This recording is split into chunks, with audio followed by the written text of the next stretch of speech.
Hey everyone, guess what? We're fucking here with Stavros from Motherless and the Atlas Moth.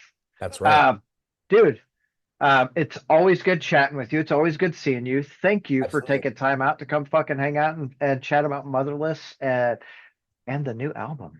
Yeah, absolutely, man. Always good to see you, dude. Yeah. It's a pleasure. Yeah, I was, of course, when I caught you in Indy with Royal Thunder, who are so fucking good. I love those cats. They're fucking And stupid. dude, in Oriska, Yeah, holy killer. fuck. That tour was like just basically like let's collect all of our oldest friends and put them on the road with us. Like it was great. Like one of the last tours Atlas Month did before the pandemic was with Royal Thunder. One of the first tours Atlas Month ever did was with Battlefields, which is basically two of like 20 people in Ariska, but regardless, they're two of Yeah. our oldest friends that we have never lost track of, what I mean, throughout all the years of touring, Rusty and Matt. But yeah, like Matt and Rusty from Ariska and Battlefields, like we've known those guys literally since we started touring, period, like 2007. Those guys, I learned how to DIY tour from Rusty. Oh, right So, on. like literally when we were coming back, it was like we knew that they were on Prepare the Ground Fest, and Atlas was like, "Yo, let's just do it with our boys," like. And then we knew that we were doing a fest on Little Rock with CT from Wake. He asked us to do it, and we heard that Royal Thunder was on it. We were like, "Oh my God, we got to get those kids on it because we love them too," So it was a family Yeah. affair. It was Fuck great. yeah. Well, it's always better, I feel like, when you go out on the road and everyone's like, it's a big fucking homie fest. You're just like, hey, dude, what's up? Like, let's Yeah, fucking yeah, it really was. night Yeah, it's easy. Okay, great. cool. Yeah. You know? It's like, it's like, you don't get much out of touring, especially at this level. We're not making millions of dollars or anything, but like you make Liar. a lot of friends, Yeah, liar. I got me in my mansion here, I'm at my girlfriend's house. I don't even have a house. I'm like just, jumping around between my sister's house and my girlfriend's at this place. But yeah, like, you make these awesome connections, and friendships, and it's awesome. I love all those Yeah. guys so much. So it's always great to see him. It's like no time's ever passed. It's great. I feel like, that's something that probably isn't given as much like merit as should be. Like when you're out, especially, at these lower levels, you're out touring, when you go to these fucking towns, like some shows are going to be fucking packed. Some shows are going to be five people, Yeah. that aren't in the bands or the bartenders. Uh, Right, right, right. you end up like becoming friends with those folks, and then you go to the town and you're like, fuck, okay, I need to like you're going to be there. Cool. Let's have dinner or let's like catch up Yeah, because yeah. in a minute. So it's It's very true, man, and it's kind of funny, man. Like, cause you see people that you maybe met over the years of touring, and you meet them in like New York, and be like, oh well, you guys are a big band because there's this is sold out every time I see you. It's like, yeah, it's fucking New York City, yeah, or it's like I have friends from Chicago, like, oh well, you guys are a huge band. Every time you guys play here at home, it's packed. It's like it's fucking Chicago, and I'm from here. It's like there's a billion people here. Like Tuesday night in fucking Oklahoma is Tuesday night in Oklahoma. You know what I mean? But then you do still meet that dude that was there, like that guy was there like 10 years ago and he's still here 10 years later. It's like, yeah, let's go get dinner, let's talk on your podcast. Let's, right, let's yeah, have a beer. Like those are like the real relationships you make. And it's like, that's awesome. Like I kind of live for that shit, and it's like honestly something that during the lockdown, the pandemic and not touring and now getting back at it, it's something that I realize how much I've missed, like the connection with like friends of all natures of all over the place, and it's awesome to kind of like get it all back again. I feel kind of like myself again just within the last like 6 months, like it's that's it's cool as excellent. fuck. Yeah, Yeah. that's super cool. So I Yeah. know Motherless wants to, get out and play. You have to play a Magbar Metal Monday here. A Monday. Yep. A Monday. It's kind of funny. I was just literally talking to you before we actually decided to get a recording here, where I just told him that my plan was to start right now just playing Fridays and Saturdays, and now he's trying to get me to play a fucking Monday. Uh, Mondays historically, once again, are one of those days that don't ever work, but I'm willing to do that. Absolutely. A Monday. Here Okay. it works. Maybe we Like, can talk about that after this interview. We'll figure it out. yeah, like Um, I'll tell you just real quick. yeah. It's a free show. So Okay. generally I mean, the room's like 85 or 100 people cap, Oh, but okay. I've seen I've seen 30 people there on Sure. average. You're looking at 40 to 60, and a Okay. good night, you're fucking packed.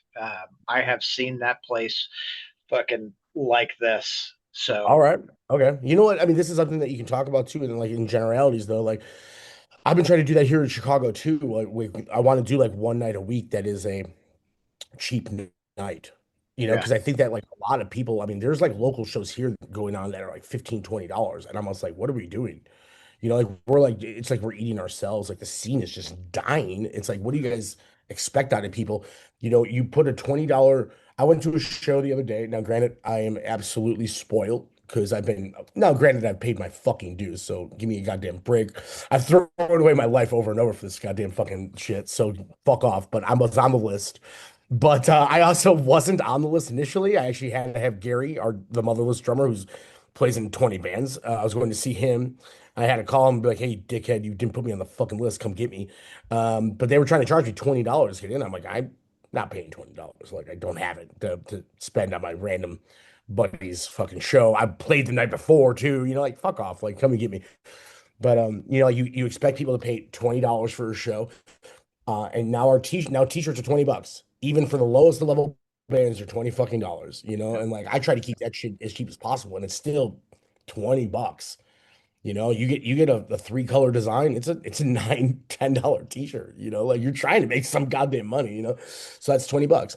And then now vinyls, a single vinyl, I mean shit, I was selling Atlas Moth vinyl on the tour that I saw you in Indianapolis. I was selling some of those for $15 because I've had them for 10 years. I yeah, found a stack of about 200 old single, like compilation vinyls that aren't really a full album in my closet when I moved back to the suburbs with my sister after I moved out of my apartment.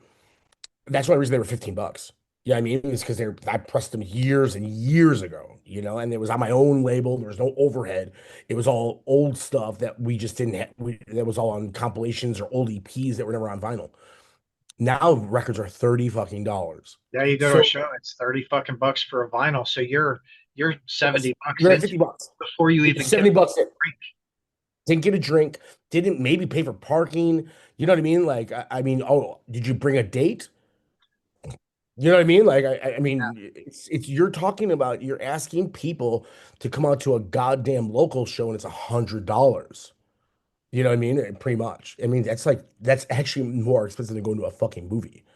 And Yeah, like that's saying something because going to a fucking movie is expensive. I just took my girlfriend to go see Weapons a couple of weeks ago. It was like a 60, $70 date, I mean, that's a lot to be yeah. spending to go Well, see. especially now, like, because everything's so fucked up with like where we are with the economy.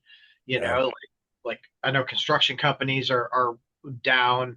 I talked to a couple of tattoo buddies who are like, "Yep, like my shit's not moving like it should." I Like, um, so I so literally used to run a tattoo shop. I managed one for a decade, and I just reconnected with one of my buddies that I used to work with, and he was like, "I swear to God, he started tattooing after I had left the shop or whatever." And he was like, he was a manager with me. He started tattooing. He apprenticed. He was like, "I swear to God, once they let me start tattooing, the entire industry died."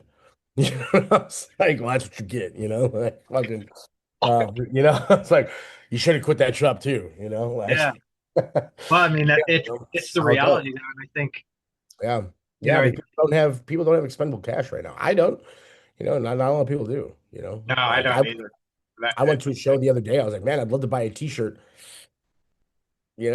like I went and saw Budo's band. It's a band I've been dying to see for like 10 years. You know what I mean? I was like so pumped. I went there and I was like, that trucker hat's cool. It's $25. Yep. You know what I mean? Like, and it's white. I'm gonna sweat right through that fucking thing. It's gonna be worthless. You know what I mean? I did I was on the board for a mental health foundation here. We did a music festival every year for like they're still going. I think this was the ninth year.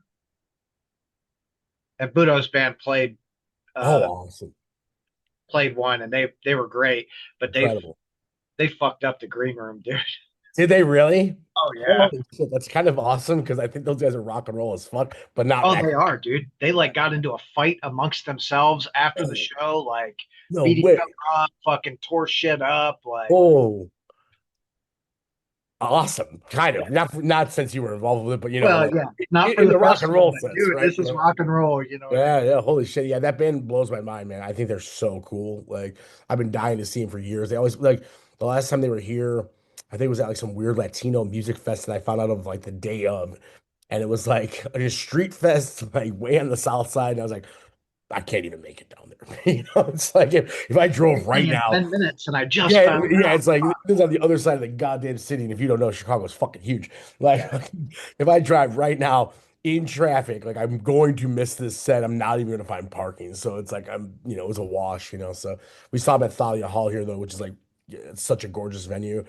Vibe was killer. But like I said, man, like I was dying to see this man. This is like a holy grail show for me. And I looked at that merch and I was like, and I was on the list. Once again, like I Yeah. got him Oh, free, yeah. like I Trust had me. I had two $12 beers and I was like, I'm kind of tapped, you know. Like, so there you go, like that's how it goes. People need to bring back cheaper shows, like get Well, people in the that's door and sell a bunch of merch for these bands. That means more than $100 from the door. right. I'd rather have people walk out with a record, a shirt, and a CD or something, like that means a lot more to me than making money off the door. And I Well, think that's where like that's where they've spent a lot of years like cultivating this Metal Monday. It was at another place, but um, it just like literally the other place was 30 people in a fucking room. It was okay, an old house they turned into a bar, and you interesting. like it was what it was, but now it's at a bigger place, and the crowd is there's always a fucking crowd. They spend the money, the bands get paid without there being a fucking door. So it's literally like it's a fucking win-win, and uh, all those fucking people that go like buy merch, like, oh, That's I'm getting awesome. getting a Hey, shirt, like, sold. You know what I mean? Let me know. We'll figure that yeah. out for sure. So Coming soon to let's a Metal fucking Monday near you. Motherless. yes. Yeah, Yeah, I'll shoot you that contact when we fucking get cool. off here, so you've got it. Yeah, totally. Yeah, I'm booking furiously. If anyone's wondering, as far as Motherless shows go, it's going to be happening. We'll be heading out all over the fucking place. So it's Yeah, let's happening. make that shit fucking happen. So, do you feel safe? Do you When feel did that come out on the 8th? Is that the right? 12th? The 12th. The 12th. 12th. Okay. I was Last like, Friday. yes. Yeah, less than a week. Less than a week. So Yeah. I 5 days. recorded that record a year and a half ago. So like it's old as shit to me. We've already been writing a new record. So like we're trying to be Black Sabbath with this bitch and like put out a record every year. That's like literally what we're talking about. We're like, let's try to get this next one out on September 11th next year. So we'll see how it goes. Like, Yes. oh yeah, we'll see how it goes. But who knows? So who are you guys? I feel like it's on a label, but I don't recall. It's on Prosthetic, which is now owned by Monarch, Yep. MNRK. Yeah, so they they've been okay. I mean, I, it's I I'm gonna I'll plead the better fifth than on that they've one. been fucking terrible. Yeah, I'm gonna plead the fifth on it right now. All right, that's totally cool. I'll be diplomatic about it. They've posted our video. It's pretty cool of them. It's fine. Yeah, I think when those larger labels take over a smaller label, it's always a weird like transition period, like Yes, because they're yes, taking over that label's fucking roster, and like you don't have a relationship with those folks. right. So how That's the do we? thing too. Prosthetic was run by a guy who had it for a very long time, who I had a great relationship with. His name was EJ. A lot of people didn't have a good relationship with him. I did. No problems with EJ. I thought he was cool as fuck. Um, Kind of a pain in the ass, but I like that. You know what I mean? Like I always thought he was always good to me, and he was always, he's always pushing me, which I kind of like. Like you kind of need someone like that. And we also had Steve Joe, he was my A&R guy forever. I'll never forget when Atlas Moth, we put out our first record on Candlelight, and we were looking for a new record deal for Ache for the Distance. Profon Lore had told us when we were still on Candlelight, hey, he said, when Candlelight drops you, I'll gladly sign you. And I was like, whoa, I'm not getting dropped. Yes, yes, I did. And we got dropped the week before we were going to the studio to record and Eat for the Distance. I remember being like, you'll fucking regret this. And, they should. But Profound was there and he goes, yo, this is what I'll give you. And I'm like, hey, man, like, due diligence wise, this is my bandmates wanted me to talk to a couple other people. I know Steve, and I hit him up. He's at Century Media. And I remember Steve's like, well, this is what I can do for you. You talking to anybody else? I'm like, yeah, Profound Lore gave us an offer, and Steve was like, "Hang up the fucking phone, man. Like, you want to go with that? Like you want to go with that? Go, go, go, go. So Steve, I always say, is one of the very few people in the music industry I fucking trust wholly. So Well, um, dude, it's so fucking rare for someone that likes and wants a band to come with them to be like, hey, listen, I love you, I want you, but that is a better situation for you, yeah, so when you find that, especially in I think any part of like entertainment or fucking media or any public facing thing, everyone is so worried about like, how do I look? I want everything because I right, want everyone to love me. Like, right. no, fuck Right. that. Like Yeah, no, I mean, I'll follow Steve Joe to the end of the earth. I've already told him that. I've already been like, Steve, I'll let you know. Like yeah, wherever you go, I'll be there. So like he's one of my mans. So it's kind of hard, and I do kind of give prosthetic current roster, like, or current regime, if you will. I'll give him a little bit of a, I'll give him a little bit of, let's see how it goes. Like, we're also like, I think the first release. So, it could get better. But I mean, it's kind of hard when you have someone like Steve, who was always so fucking fantastic. yeah. And that crew over there, man, they were great to us. So, no complaints yet. I know that we're a small fish in a really big pond.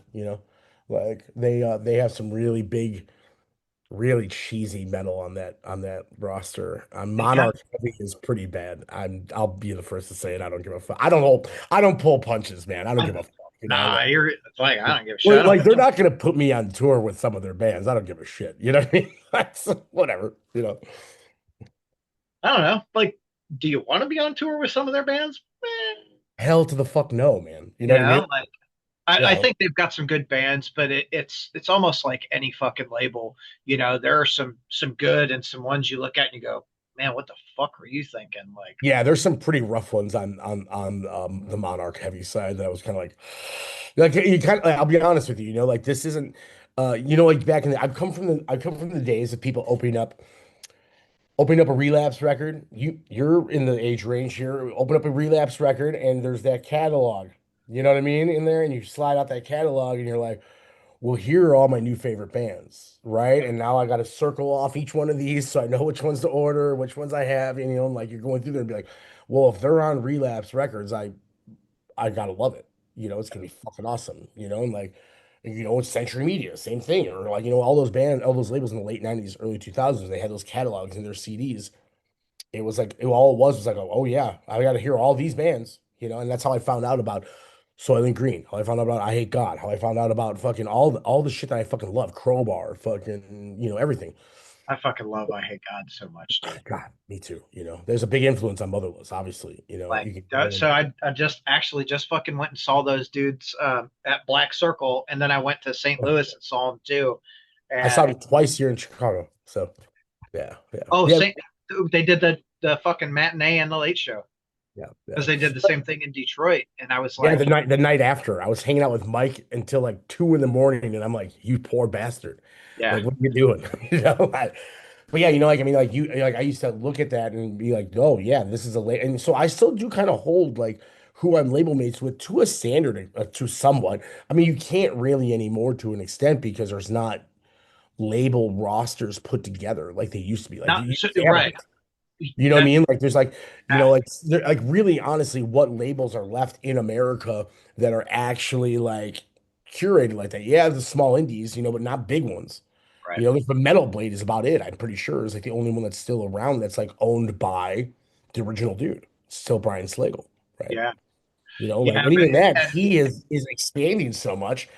You can see that he's like bringing it's not as tight and curated right. bunch was, you know what I mean? So it's not like it used to be. You gotta go to the indies to do that. So and that's cool too though, man. Like I like that. I mean, I like looking at something like the Flensner or Profound Lore or stuff like that and like seeing these or Gilead Media was great for a long time. I know that they're ending, I think.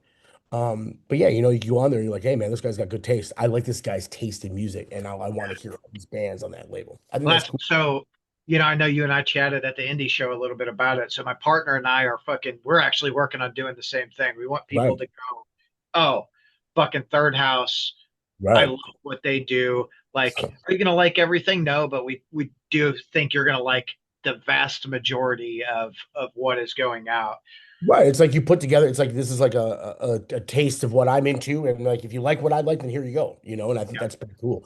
And like, you know, like I remember, you know, buying Roadrunners shit like left and right, and then buying Nickelback's first record and be like, What? what happened? You know what I mean? And that was actually, now that I think back on it, that was a pretty sharp turn into fucking bullshit for that label. You know what I mean? So, Well, yeah. it's like when they change. I feel like these labels get to a certain level and then they're changing fucking regimes, and it goes from, hey, we love this music, let's put it out, to how can we make money? Yeah, yeah. Well, and you know, you can't really, you know, especially at that point too, you know, that was balls deep in Napster. There was all that kind of stuff too. You can't really blame some of these guys because, like, obviously there was a whole, you know, like there was a thing where people were trying to stay afloat. Yeah. You know, and like, can you blame Roadrunner? I mean, they got that song in fucking Spider-Man that probably did save Roadrunner. You know what I mean? In all honesty, so they could put out Machine Head and you know Typo. It was still active at the time, I believe. I think my timing's right on that. 2004, that sounds right-ish.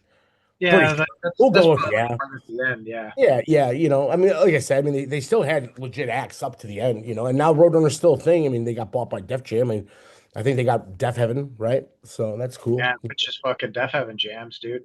Yeah, yeah, absolutely. Those are old friends of mine too, you know. I mean, like I love seeing those dudes. I'm so proud of them, like what they've done. They've fucking done great, you know. I think that's the coolest fucking thing, dude, is like watching bands like actually grow and do something. Like, Absolutely. you know, locally, fucking the big one for us is like Knocked Loose. You Oh, know, cool. Yeah, yeah, yeah. those dudes fucking, they're like damn near top of the fucking world now. Yeah, no, man, those guys are fucking. They're playing Riot Fest, you know. I think they played Lollapalooza last year or some shit. Yeah, Maybe. they're fucking. I mean, they just did the fucking tour. Last year they were out with Slipknot as direct support. They're fucking with Metallica Gojira next year. They're at Fucking nuts. Louder Than Life. I think maybe they're playing at, what is it, like 6 or 7 o'clock in the evening at Louder Than Life on Sunday. Yeah, Like, I'm that's pretty sure fucking, they're headlining a stage at Riot Fest. yeah.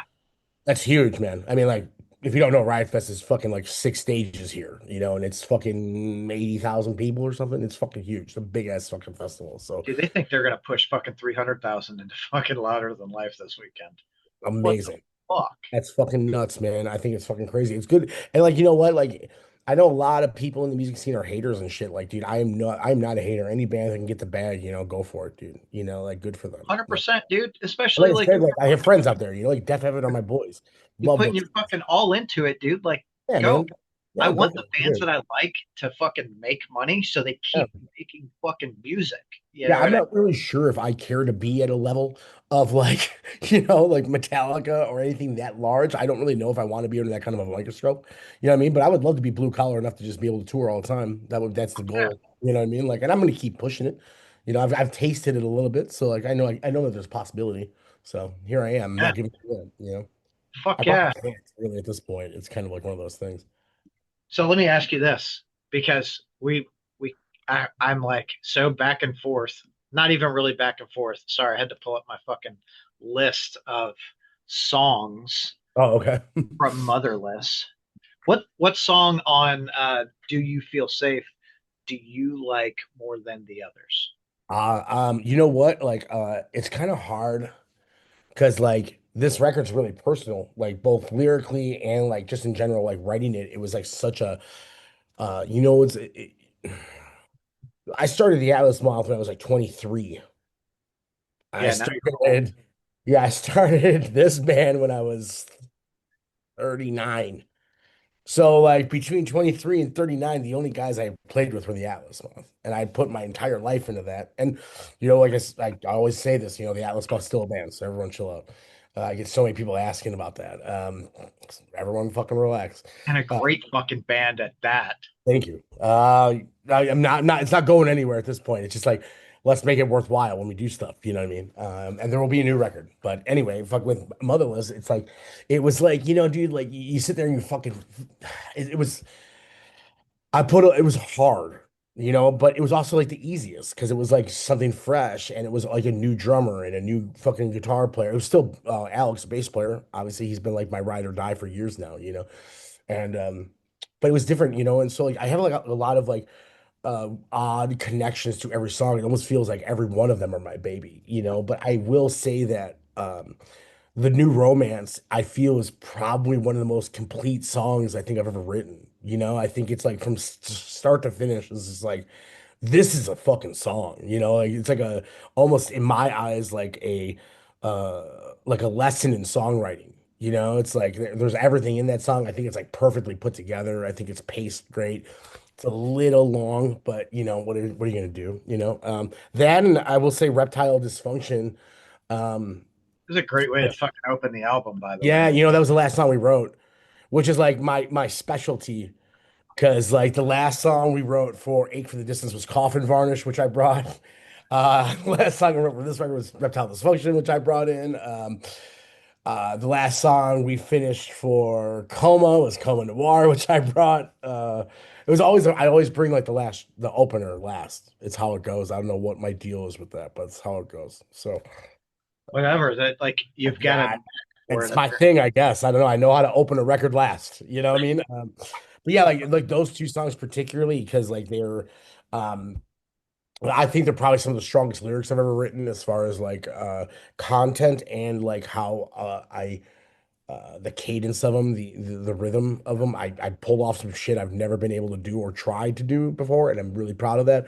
They're very personal and they're very pissed and just from the heart, which I really went for, and I think my vocal performances are great. And yeah, I think they're most naturally written songs. They weren't questioned at all. We literally just like, I'm like, here's the song, let's see how it goes. And it's like we started it and we just went for it, and we were like, I think that's it. There wasn't any revisions. They just happened. You know what I mean? That's And I think fucking that's so punk rock, dude. Like the entire record's pretty much like that. We barely did any revisions on this. We were just like, let's just feel it. Just feel it. You know what I mean? Just feel it. And if like it felt right, like let's not question it. Let's go with it. And that's the entire record is we want to be punk rock about it. You know what I mean? Like we keep calling it doom punk because like it we feels like did it fucking perfectly, dude. Like yeah, it yeah, yeah. it That's really what does. Like yeah. it's got there are times where you're like, okay, this is doomy as fuck, because it's heavy, but it's not a fucking slow like No. chord Yeah. every fucking 30-second album. Like it's got like punk rock cadence fucking through it, which is That's what great. I wanted, man. I wanted to have like punk rock songs, I mean? I wanted to have verse, chorus, breakdown, ending. You know what I mean? Like so like Without Waves, are you familiar with them? Uh, Um you told me about them, and I don't know that I think I checked them out, but They I'm are techie as fuck. So Without Waves is Anthony Kwan and Gary Naples. They make up the other half of Motherless. They are the techiest band I've heard in a long time. I put on one of the records when we first started Motherless, and my dog, who's an English bulldog, who's not afraid of fucking anything, barked at my stereo and ran and hid from it. And I don't know what it was. I was confused by it. I didn't believe it was the music that did it. And I stopped the record, calmed him down. He came back to the living room, sat next to me on the couch. I put the record back on at the same point. He did the same thing. I've never seen a dog do that. Their band is nuts, and it's extremely tech. Their guitar player, Zach, is one of the fucking best guitar players I've ever seen in my entire fucking life. These guys are incredible musicians. And like, the Atlas Moth is proggy as fuck. We're all out there and heady and technical too. And this record, I was like, this is not going to be that. It is going to be Motorhead. That's what it's going to be. You know what I mean? Yeah, it's like it's going to be rocking. It's going to be anthemic. It's just going to be raw and dirty and nasty. And that's what we went for. I wanted to be a punk rock, and it well, worked. and I think that's it touches that, right? Like this is you say it and it really does remind me of something that it's like the Motorhead ethos, right? Right. Like we're not shying away from anyone. If you're a punk rocker, come fucking jam. If you're a metalhead, come jam. And that was, like Motorhead, the fucking the original like crossover band. Yeah, that's like really what we're going for too, man. Like I don't want to shy away from anything. Like I think that punk rockers can get into it. I think doom dudes can get into it. I think heavy metal dudes can get into it. I think thrashers can get into it. I think death metal heads can get into it. I think everybody can get into it. There's something for everybody. The idea was to be the heaviest band in the room. You know what I mean? And I think that we can do that. You know what I mean? And I think that You're not like gonna you don't play with Primitive Man because those motherfuckers. I'll go up against Primitive Man. That's it. I'll do that shit. I don't give a fuck. You know what I mean? Like that's the other thing too, is that we're kind of going for this very aggressive, in your face, confrontational attitude.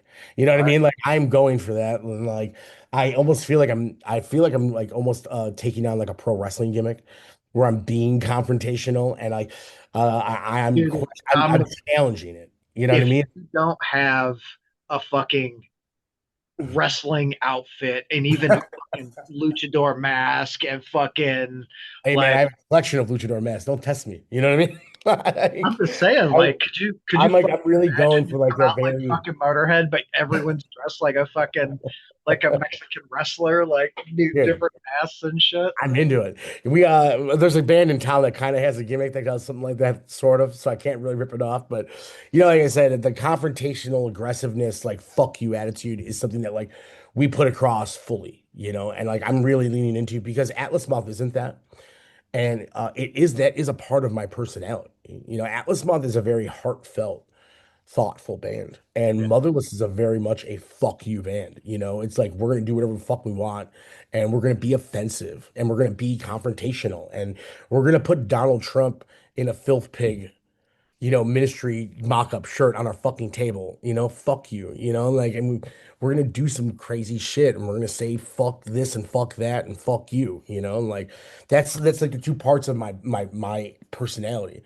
I'm like a heartfelt, loving, caring, humanitarian dude, but I'm also the guy that's like fucking hates people and hates everything going on in the fucking world.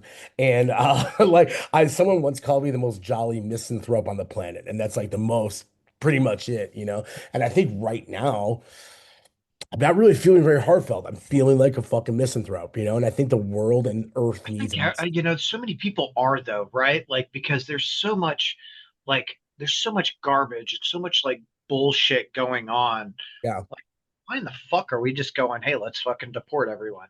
Yeah, yeah, yeah. I mean, like right now, I think is the time to say fuck you. You know what I mean? Like right now is the time to fucking like right now is not the time for me to croon at the Atlas Moth and tell you to, grab your fellow man and let's go forward. No, right now is tell like let's band together and say fuck you to somebody. You know what I mean? And I think that's really important. And I Yeah. think that like timing wise, I don't think this record could come out at any perfect time. It came out the week that Charlie Kirk gets shot and people are sitting there trying to take away freedom of speech. And I think that this is the biggest freedom of speech, like it's for this record is for everybody that has gone through some shit and made it out the other side or needs to hear that you can make it out the other side. You know what I mean? And like, Well, that's what makes a good fucking record though, dude, is like whatever you're feeling and like so like Gojira was one of those bands for me. okay, When my little brother killed himself, like honestly, I dove headfirst into Slayer and Gojira because Slayer is like I I've always loved Slayer, so this is of they fucking course. coddled me, you know what I mean? And Sure, then yeah. Gojira, like I don't know, just fucking really like helped me through all of that shit. So to Yeah, man. for anyone, like it sounds to me like this album for you was cathartic. This is the most cathartic a record. I think every one of my records ever has always been cathartic. Yeah. This is my entire life kind of fell apart in the making of this, and I'm here on the other side, and I feel like I'm in the best place I've ever been in. I like literally felt like my I didn't know where the Atlas Moth was when I started this band. I was in a shitty relationship. I had a business kind of fall apart, lockdown, et cetera, et cetera, et cetera. I have come out the other side with not only the Atlas Moth flourishing, I have this band fucking at the top of its game as well. I have an incredible relationship with an incredible woman who like really supports me. My family life is better than it's been in a long time. Everything's on the up and up. Yeah. And it's just like I feel as though like, music has saved my life over and over throughout my entire life. And I've always said like if I can ever give it back to anybody, I would. And I've had over the years, I've had a lot of people through the Atlas Moth write me and tell me how much it's meant to them. And it means the world to me. And I've never done a record like this though, where it's like, that like, sometimes you got to look life back and say fuck you to it. And I think this is my fuck you record. It's like the don't give up kind of like hardcore ethos that I grew up on, where, like, growing up getting called fucking every name under the sun by jocks and preppies and not being included in things and feeling excluded. You needed that kind of like tough guy fuck you attitude back, like you got bullied, like this is Well, the that's what, like that's what connected a lot of us, dude. We of we course. were the fucking weirdos, Yeah. I mean, I could I mean, like any I always say, like for excuse my terminology, okay, but I always say I was punk rock when it was called faggot. And that's what I was. When I was growing up, it was I had long hair and it was like, hey, you're a faggot. And it's like, fuck you. You know Yep, what I mean? Yeah, maybe I am. Let me suck your dick, like that's what you got to deal with sometimes, and like all those kids out there that are getting called names, like I'm here for you, fuck those people, like put this record on, it's for you, like, and yeah. that's how I feel Be about it, be who you're gonna be in spite of what everyone else fucking thinks, Yeah, because fuck everybody, dude. Like the it's world is your life, man. Like, you dude, know, the world is too fucking hard, especially today. I think today is especially so today. fucked up for kids. Like how It's awful, man. I they thought it get was awful for me, and now it's 10 times worse. oh yeah, It's because we're they not get gonna a get better. reprieve. Like when we were kids, you went to school and you had your school shit, and then you went home and it was totally you didn't deal with the school shit at all. Exactly. Yeah. And now it's like you never get away from it because there's social media and cell phones and all this shit. It's always in your face and you can't get away from anything, man. So like maybe music is one way to do it still. So, It is. here I It's am, man. Like I feel like I said, like you can get through it. And one way to get through it is to fucking put your middle fingers up and just keep moving, yeah, and here you go. 100%. That's how I felt. That's this entire record is just that. It's about, and it says it at the end. Like the last lines, I'm yelling. It's like I'll be swinging all the way down until I'm 6 feet underground. It's the truest statement I've ever made. And I truly feel that here I will be. Hell yeah. It is a Yeah. great fucking album. Thank you, man. Damn it. I feel very. I wrote it, man, and I wasn't sure what to think about it. I recorded it last March with Sanford. And we were very much like, man, I wonder if anybody's gonna get this. I wonder what we think about it. And, we played it for some people, and we didn't. People were like, oh, this is cool, whatever. I'm like, okay. And now it's come out. It's been like the the response is incredible, And we were like, oh, everyone does get it, Like there's been Yeah, a few reviews that we've been like, oh wow, that guy got it, Like and now it's like, oh okay. Now, and I'm like I said, like I've told my girlfriend this the other day. I've released a lot of Atlas Moth records, and I've always felt that each one got stronger and stronger and stronger. But I've never felt that they were necessarily at right time, right place. I cannot imagine a better time to have released this record. I think that this is maybe the most perfect timing I've ever had releasing a record. Like, yeah. I mean, with that fucking attitude, it absolutely is. I think everyone's fucking up in arms right now, and exactly. Yeah, you know, yeah. you gotta fucking you gotta put what's authentic to you fucking out there. And I think, of course, I, that's I'm fucking pissed. I'm oh pissed yeah, off at the world. You know what I mean? Like, and I was pissed off 2 years ago too. I was pissed off last year, and I'm even more pissed off today. So you know what? Like, let's just be pissed. And like I said, we're already rolling into a second record because we did this so long ago that it's like, nah, man, let's just keep it going. Like I'm still angry. Let's just channel this into something positive. Like, yeah, and like, is it gonna stop? We were talking about last night we jammed, we wrote a song and we were like, let's start working on some covers. Like, let's do some like Arco punk covers, let's go and let's do some exploited stuff. Let's do some Dead Kennedys, like let's do something that's like political and fuck you, yeah. like just because it seems right, like so, we got a lot of stuff planned, it should be kind of fun. We really want to push an envelope, I think. So Do it, do it. I fucking dare you, man. yeah, like go ahead, dare me. I'm Dare here me to for have it. a good time. I'm here for it. You know what I I'm mean? gonna be at the fucking show. Like I don't give a fuck. Yeah, You know, yeah. I think. that's one of the things that connected me to like the Atlas Moth was that I felt like the music overall was just completely authentic, and it connected me to it. So like Motherless, when this fucking came out, like I told you, after fucking Liz and Dave sent the fucking album, I was like, okay, I have time set aside tomorrow so I can sit down and fucking listen to it. And I did. I listened And to you it only through. needed 33 minutes. I No, think that's the coolest part listened. about it. You know what I mean? Like, I needed 2.5 hours because I listened through it fucking 4 times. No shit. no, it is. Like I I do listened. think it's an addictive record. It does kind of get in your head a little bit, which is cool too.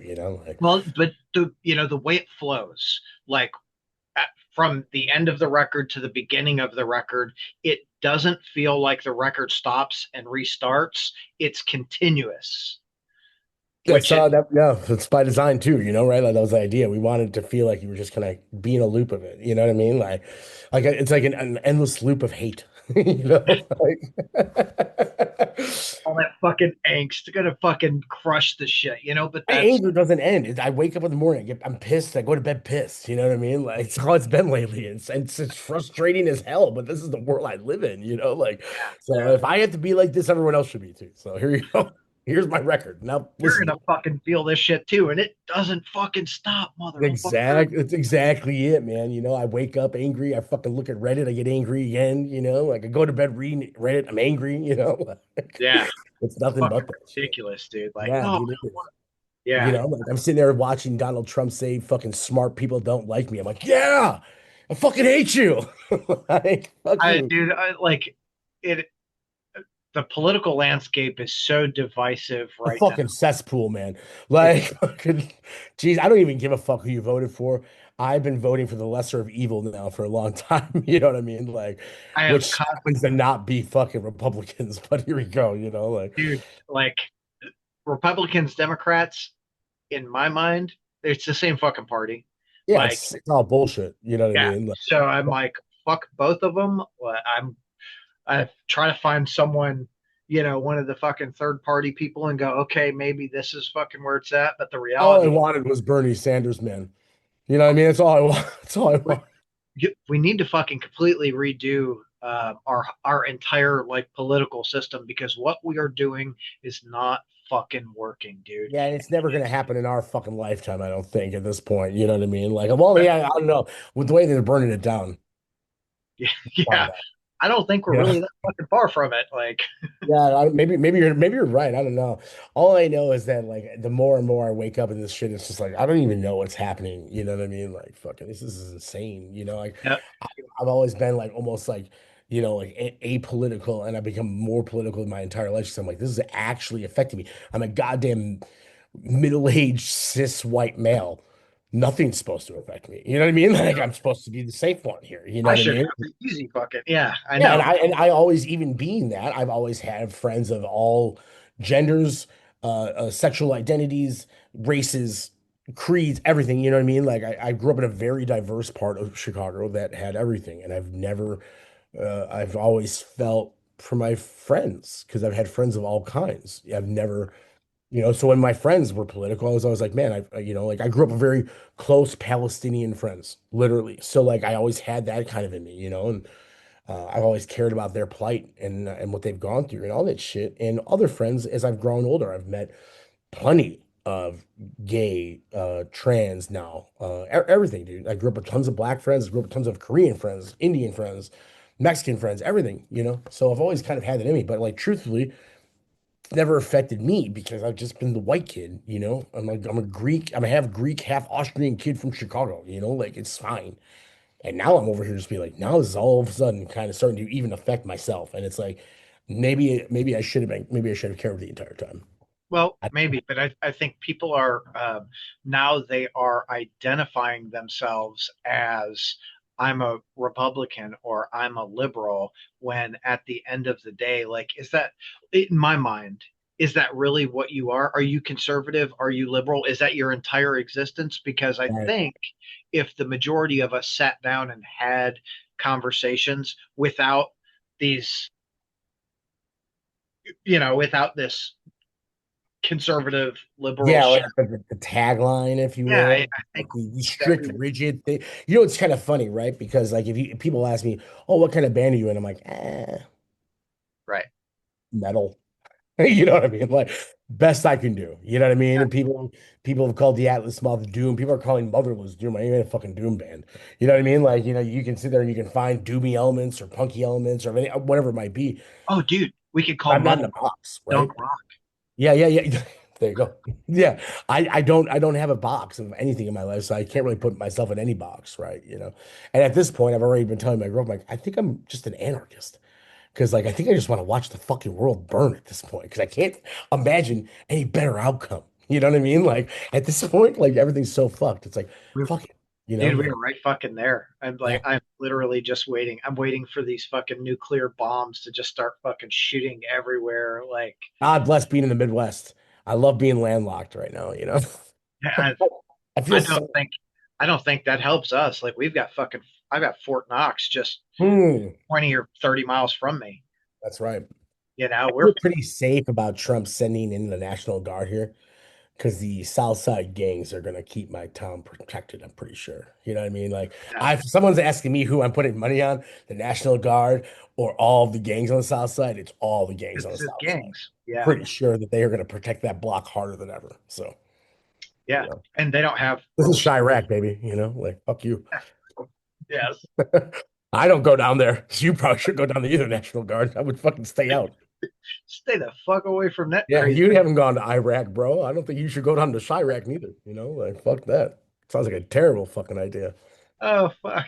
So, how far into album number two are you guys with writing right now? Yeah, we're just rock dude, we're just kind of like going through it. We really want to do Rain and Blood. We keep talking about. Rain and Blood is 28:54, I think. 55, 28 minutes, 55 seconds. So we're trying to beat Rain and Blood. That's like the running joke right now. We want to do like a 28:45. That's like we really like. So like once again, our other two bands, Atlas Moth and Without Waves, are very long-winded. Even though like I think Atlas Moth has always been pretty concise with it. I think we've always been like in the 43 to 48 range. But man, we really have found like this cool little, we really enjoy this band being brief. Like we played our entire record the other day and it was 33 minutes live. Like, I think we actually did it in 31 with me threatening somebody for booing Outcasts when I said something about them on stage. You know what I mean? Like, so like if you can add in a veiled threat of me on stage and still do the record in 31 minutes, that's fucking sick. And I think like we're really just into this kind of brevity, especially nowadays. I think people's attention spans are so small. And we really are enjoying this being our Motorhead. Literally, is what we've said. This is our other bands are Hawkwind. This is Motorhead, right? So, Well, we're and it's cool. I am a fan of both longer records and shorter records because I me too. think they all have their time and space. Absolutely. I mean, like my favorite records growing up was "And Justice for All," the most long-winded Metallica record you could possibly imagine. And like my other favorite bands, Neurosis. Yeah. You know what I mean? Like, but no, but dude, like also Neurosis is a band that I enjoy the hardcore early stuff and the doom post-metal shit. But I also grew up. There's a point, in that like late '90s where metal was cheese dick as fuck, most of it. You know what I mean? It was all that Euro stuff was coming out, and I remember like everyone was having like everything was like theatrical and Iced Earth and Nightwish and all that stuff. And like I didn't really care for the black metal stuff like that I was hearing at the time because it was more the produced black metal. I didn't have access to the Dark Thrones and stuff like that. I didn't find out about that until a little bit later. So like I turned to hardcore. I got really into like Vision of Disorder and Hatebreed and the first Hatebreed record, Fuck yeah. especially. Will Haven was a big one for me, stuff like that. So like I was really into that, and I was really into short stuff, like so like I'm just kind of like basically once again this goes back to my two sides, like I have that epic metal side and I have like that brief brutal hardcore side. So that's kind of where we're going. Like I kind of feel like Motherless is embracing my abrasive, short, brief hardcore. And that's basically where we're going. dude, I feel honestly, I feel like everyone has those two sides, right? Like Yeah, you you have had two wolves living in you, right? yeah, Or something like that. I think you've got a lamb and you've got a wolf, Sure. right? Yeah. Yeah. Yeah. Yeah. Right. Yeah. Am I going to be shepherded today with my long fucking super Yeah. heavy doomy shit? Or am I going to be the fucking wolf in the sheep's clothing and I'm going to come out and tear your fucking face off in Right. 29 minutes and 27 seconds because we're going to Exactly. just go to town, Well, yeah, you you know? know, the other thing is too is that I think the Atlas Moth, I've tried to do some stuff with the Atlas Moth akin to the Motherless stuff. On our first EP, I did a pretty hardcore song. God, I wish I could remember the name of it right now. That sucks. I think it's called Procession, Warning Procession of the Ancients is what it's called. It's the second track on our first EP. It is very akin to stuff that we do with Motherless. That didn't really work with us though, man. Like it did at the time, but we just kind of evolved from there. You know what I Yeah. mean? We went a different route that, like an ache for the distance was really us putting our feet in the ground and being like, this is our sound. Yeah. And fast, D beat, fucking hard, yeah, Motorheady and like thrashy shit didn't work for us really. So like it's not what we really excelled at as a group. You know what I mean? And I don't force things. That's never a good option. So Well, no, Motherless, especially, dude, because the magic that the four or five or three or however many members are in that band at that time, the magic that they fucking create and are able to put on an album. If you're forcing something, like there's there's not magic.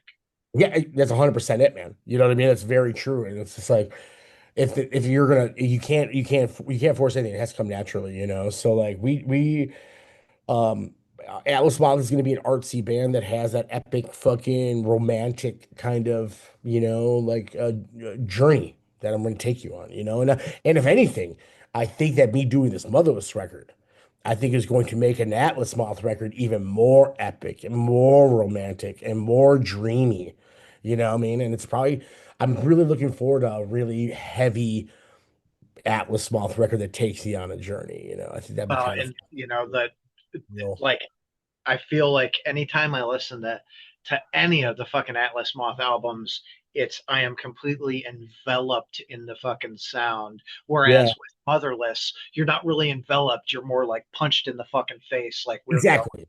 Yeah, it's like I literally when we started the band, I literally was like, it's the anti-moth. You know what I mean? Like I don't want it to be anything like the Atlas moth. It's got to That be needs to completely be album different, number two. or else why am I doing it? Yeah, well, yeah, moth less, Yeah. right? Like so that was not on purpose either. That was just like I happened. Yeah, but the name came from a Sopranos reference for the record. So there's that. So. Well, That's so fucking yeah, there you awesome. go. Yeah, so yeah, like that's like the whole thing. It's like we're just gonna like I think it's kind of cool to have those two dynamics, the two differences, and Motherless is just like right now, I think especially it's like it's just really fun to do it. And like shit, man, we wrote some songs we've been writing some songs and we wrote a song last night. It's like, wow, this is fucking cool, like so it's gonna be faster, it's gonna be fucking meaner. It's Hell gonna yeah. the more pissed off I get, the more pissed it's gonna be. So As it, but isn't that how it should be? yeah, I Like think so. Yeah. the You know what I was laughing about is like nowadays, I think the sophomore slump for records, I think is dead. That used to be a thing. Everyone used to say, like, you have your entire life to write your first record, you got 6 months to write your second. And I don't think that's true anymore because I think every band, well, I mean, the Atlas Moth second record was our biggest, that one's the one that broke us through.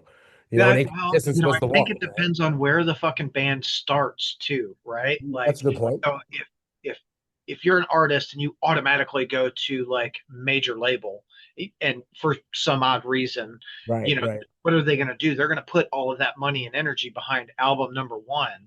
Yeah. And if it doesn't hit one marker that they don't fucking like, then Yeah. album number two gets all that marketing dollars gets pulled back, which is where, in my mind, that's where sophomore slump comes in. Whereas when you're in the indie fucking world, you don't have that, Right. You right? got to Like, keep pushing forward, right? Like, you got yeah, to, like every fucking album is I think for the vast majority of artists, every album is authentic to that time for that band, and the whole band feels they believe in it wholeheartedly, so they push, and more people have caught on because, well, fuck, we heard album number one, now album number two, fuck. everyone's pushing now. Okay, then Yeah. album number three, right? Like it's more people, which is exactly what happened with Atlas Moth. Yeah, it's true. Yeah, yeah. We just kept kind of rolling with it, and it was like bigger and bigger every time. It's Yeah. true. That's a very good point. Yeah, So and now, like, I mean, with Motherless, I mean, we'll see how everything works out here. I'm yeah, very excited to keep. I'm very excited too, like, because all of us are busy in the Atlas Moth too. We can't do Atlas Moth as full time, and equally as busy in Motherless. But now it's kind of cool because now I'm going to be bouncing back and forth, and I like to stay busy with music because if I don't do it, I seemingly get to be a real fucking monster of a human being, and that's not good for me in my personal life either. I if I'm not creating music, I'm just not a happy person. but So dude, it's so funny. Like when you're a creative, you have to create, or that shit piles up in you, and it just fucking destroys everything around you. You know. yeah, I mean that lockdown situation and the Atlas Moth on hiatus, I actually didn't know if I was ever going to do a record again.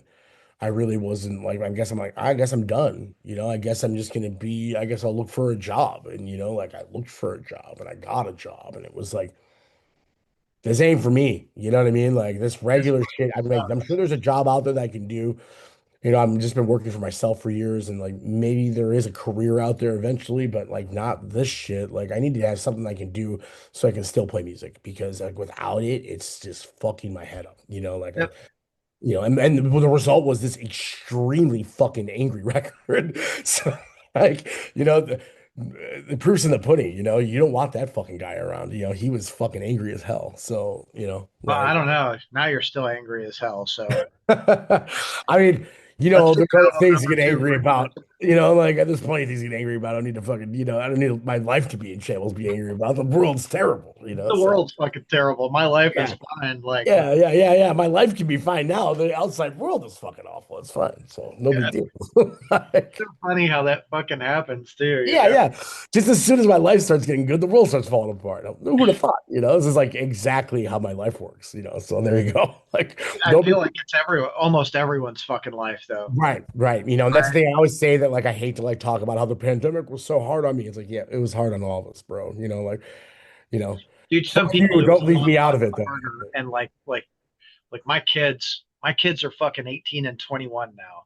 So from God, the end of my oldest, from my son's fucking, or I guess the middle of his junior year all the way through his senior year, he didn't go to fucking school. Jeez, see, this is what I've been talking about too, man. I feel like a lot of music scenes have suffered because of this. Because there's these kids that turned, they were like say 16 or so, and they turned like 17 or in that time frame of lockdown. So, or or they were 20 and they turned 21 during it. And now they have no frame of reference of wanting to go out. Yep. Or like they didn't have, they just sat at home. So like I feel like there's like this whole new crop of kids that were just now maybe starting to get the tip of the iceberg of that were like us or like even generations after us that were like chomping at the bit to be like, oh, I can't wait till I'm 18. Oh, I can't wait till I'm 21. You know what I mean? Like, I think there's an entire generation there that didn't have that. Yeah, there was Feel. no social construct to really help like push that, right? And those kids are also like, my son literally last week or the week before finally got his license. He's fucking 21. Yeah, see what I'm saying? He's like, why would I need it? Who cares? Yeah, I like being at home. I'm at Because home. that's what I grew up doing. Nothing wrong with that. But you know what I mean? Like at the same time, like it's weird because it's unprecedented in our lifetime. Obviously, this has Well, happened and before, but like what is that going to do to them like long term? Because I wonder. Yeah, I wonder. Yeah. I can tell you that prior to lockdown, he would go to concerts with us and go out to eat. Everything was cool. Lockdown happened, and it wasn't the lockdown itself. Like at one point, we had COVID run through the house, Mhm. and it did something in his fucking brain, and his anxiety just completely fucking ramped up. And I'm like, dude, you want to go out to eat? Like, nope, nope. Like, Wow. Okay. You know what I mean? I'll be honest with you. I've been a I mean, you've hung out with me. Like I'm a social butterfly. I never shut the fuck up. That's why we've been on podcast for over an hour. You know what I mean? Like I can talk forever, and I would, there was a point where I remember people be like, "Oh, you're at every single show that goes through this town." It's like, well, yeah, it's my fucking town. live here, I go out, And now for a long time, like just recently within the last 2 years, people are like, holy shit, I haven't seen you in years. It's like I almost think that like I used lockdown as a crutch to kind of like pull back, and then I started getting pretty serious social anxiety Yeah. going out. And it wasn't because I was afraid of getting sick. It was just that like I had pulled back so hard that I just didn't want to be out anymore. You know what I mean? And then honestly, like between like doing drugs and drinking, I had kind of become a little bit of a hermit. And I didn't want to be out in the world anymore. And I actually wound up starting to microdose mushrooms. And yeah, and it like changed my fucking life, man. It like kind of like it's like nature's Xanax. You know what I mean? It like made me feel Dude, it's honestly better. Like in my mind, it's so much better than Xanax because like that, everything that I've read about like the psychedelic journeys with it, like mental health issues as a whole, like what it does is it helps rewire your fucking brain, whereas Xanax doesn't. Xanax is like uh, taking a fucking pain pill. Like it's right, not right, right. fixing anything. It's just numbing everything. Yeah. And like there's years and years of just like constant like turning my body into a goddamn chemistry set from touring and like, what I mean, this town is basically built on cocaine. You know what I mean? Like if you've gone to a goddamn show here in Chicago and you haven't done a bump of cocaine in the bathroom, I don't believe you. You know what I mean? Like it's just how it goes here, you know what I mean? And like now in my 40s, I'm over here being like, you know what? I shouldn't do cocaine anymore because I don't want to die in my 50s, right? So like now feeling clean off of that and like starting to do microdosing and stuff, I feel like a human again. You know what I mean? Like I love going out. I love seeing my friends. Whereas before I'd be like, I don't want to go out. I want to stay home. I want to hide under a blanket. You know what I mean? And like it's been a huge help, and I think that mental health in general, I'm not saying everyone should do mushrooms. I'm not saying everyone should stop doing whatever drug choice they want or start doing any drug of choice, but it's helped, and I urge everybody to actually take some sort of accountability for what is keeping them down Yeah. or, trapped because there's something out to it. I was a goddamn out there for everything and I wasn't. And I regret those years that I buried myself in my home, like there's a whole world out there. Like go experience it, go love it. But you can look back and go, man, I regret that. But I think without that, you wouldn't be where you are today. 100%. I mean, I probably wouldn't change anything because I'm really happy about where I am today. But at the same time, like I missed some stuff. In particularly, there was a point where I even got off of social media for a while. I didn't even. Oh, I thought social media was the problem, which I still think social media is kind of the devil. But I do realize that after all these years, like we talked about earlier, I've made all these relationships with people. It's just kind of a necessary evil to kind of keep Keep connected connected. and to know what's going on. I missed even knowing that my friend Pete, from Remembering Never and Ether, passed away. I didn't even know that. Right. And no one texted me about it. No, I didn't even know. I literally hit him up to be on the Motherless record because he was supposed to be. And that's actually, I wrote the new Romance, the music for that when I found out about it. That was written for Pete, Mean Pete. He was like my boy. Um, I love that guy to death. And I didn't even know he fucking died because I fucking got myself on social media. And I wound up texting him, and his sister is so sweet. She kept his phone on. Um, and she texted me back, hey, I guess you didn't hear about this. And we chatted for a bit. And it meant the world because I kind of felt like we just got to say goodbye to him in a way or not. But like that's like legit shit, man. Like I buried myself in my hole over there to fucking get away from everything, and I got away from too much, if you will. And I wish I was around for that. I wish I'd known. I wish I got to say goodbye to my friend. He died of cancer, and it was a real shame. So Yeah. it's a bummer. Like when that kind of stuff happens. So That's pretty. That's so fucked up. it is, man. It Like, really fucked me up. dude, there's so much cancer right now. Yeah, I mean, I lost both my parents to cancer too. Like so. Like that's a real thing, man. And I'm So, over here fucking, I'm uh, starting to, think about quitting smoking. I've got like my doctor got my prescription for, everything to get on it, and I'm just like kind of like, but like I, it's in my card. It's on my to-do list. I'm just I trying to get the courage to do it, you know. Here's my last month. My wife, uh, August 4th, some month and a half, whatever, was diagnosed with breast cancer. Yeah, I know I was going to ask you off when we were done how she was doing, but I didn't want Oh, to, you know. yeah, she's doing great. Oh, So, fantastic. That's great to hear. yeah, Yeah. so she had a double mastectomy. August 29th, I think, is when she had it. Oh, right on. So, right about the time she went in for the double mastectomy, my youngest dog started getting sick. I just lost my one of my dogs in December to cancer too. So, Yeah. she fucking April of last year, she broke her leg. We took her to the hospital. They amputated. They said, "Hey, um, we can biopsy. We think it's cancer." Ugh, Like, cool, amputate. Let's do what we can. Well, she got sick about the time Jen got, had her surgery, and they, I was like, "Here's what's going on." Doc's like, "Okay, antibiotics." So she went through like 3 rounds of fucking antibiotics, progressively stronger.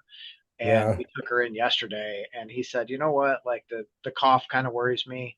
He fucking they X-rayed her lungs, dude, and I mean, her you can barely see a little bit on the outside of the fucking lungs. Everything else is completely riddled.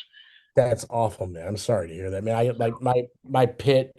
I still have my bulldog. He's doing great, but my pit last December was literally she just kind of got sick. We were like, "What's going on?" Took her in. It was the same thing. It was like basically like she has cancer. We can try to do surgery. We can figure it out. That was like a Tuesday. She had an appointment the next Monday with a dog oncologist, and that Friday she had a seizure. And my sister, who runs a really incredible rescue here in Chicago called the Chicagoland Bully Breed Rescue, she's been doing it for like over 30 years. If you're in the Chicagoland area and you're looking for a pit bull, my sister does really great work. We have I live with my sister currently. There's always a rash of puppies coming through my home, which is excellent for your mental health as well. Um, but yeah, she was supposed to have an appointment on Monday and she just didn't make it. So I mean, and it's never dogs are one of those things. It's never long enough. We right. have them, Well, we and, have them and for 20 years. It's never long enough. that's absolutely right. Like our oldest they're like 13. They're Yeah, right about 13 each, and Penny, our youngest, she's 6, and yeah. it's So yeah, this was she. My pit was. Oh no, actually, my pit was older than my bulldog, but she was only 8. yeah, She was, yeah. I had a bulldog before my current bulldog lived almost 15, so like you can never tell how that shit goes, man.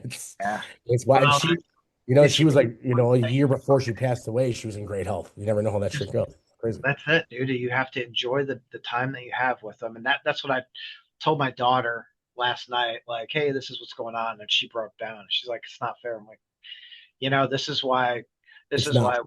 we don't beat them. Why we show them all the fucking love in the world. That's right. We give them treats. Like, dude, That's why when they want to go on a ride, you fucking shut the fuck up and you put the leash on them and you fucking take them for a ride. That's what I learned. You know what I mean? Like my dog, literally, my bulldog is like super attached to me now. He was really attached to her, the pit bull. And then once she died, he's been very attached to me. So now it's like a ritual now. Every day, he couldn't go out in the summer for walks because the pit bull or the bulldog face is too smashed. He can't handle it. yeah, Every day he gets a ride. And like it's funny because my sister will be like, "Did you give Bobo a ride?" I'm like, "Oh, I didn't." She goes, "Well, he pissed on in the fucking living room today." I'm like, "Oh, okay, it's my bad." So now if I give him a ride, he is cool. Everything's fine. He doesn't do shit wrong. But if I don't give he's him a like, ride, I'll pee where you want me to pee, yep, but just give give me me, a fucking I need ride. 2 minutes in that fucking car. All he needs to do is go to fucking Starbucks and get him a pup cup, and I'll have a coffee, and that's all he needs. It's across the street from my house. I could walk there, but as long as I give him a ride, he's cool. So It's it's fucking like. yeah. Every day is that dog's, it could be the best day of their life. You know what I mean? That's all you gotta do is give them that much. That's So dude. Penny, like, she quit eating like her food. I'm like, oh fuck, what do we do? Well, we had a rotisserie chicken in the fridge, and I'm like, oh, I'm gonna give it a shot. She ate the whole fucking chicken. I'm like, that's oh, right, man. Yeah. that's all she's eating now. It's like rotisserie Yeah. chicken. I'm like, all right, here Yeah. you go. Fuck it, man. I've Fuck kind of gotten past the point of being like, oh no, there's rules. Like, nah, fuck it, man. Give that. that dog that cheeseburger. You know what I mean? Like sometimes they need a cheeseburger, man. It's fine. Sometimes they get chicken nuggets, man. You know what I mean? Like, Oh, absolutely. If we go to the vet, we stop at McDonald's so they can get a couple of cheeseburgers. Like, here you go. yeah, they get something for sure. You know what I mean? Like, yeah, that's how it goes, dude. That's just the only way to do it. Fuck yeah. All right, Stavros, I got shit to do, dude. I Yeah. I'm going to fucking Louder Than Life. Starts tomorrow. Oh, right on. Hit me up Go. with for Metal Mondays, man. I'm ready to come Yes. whenever you're ready. I'll send that shit to you right now, like Metal Mondays, and I'll get you with a couple of guys outside of there that also book shows. So Yeah, please do, man. Please do. That'd be awesome. fuck yeah. Dude, So, brother. thank you so much. Pleasure as always, man. Thank you so much, dude. I'll Hell talk to yeah. you soon, though, all right? Yeah, brother. Have a great day. Later, brother.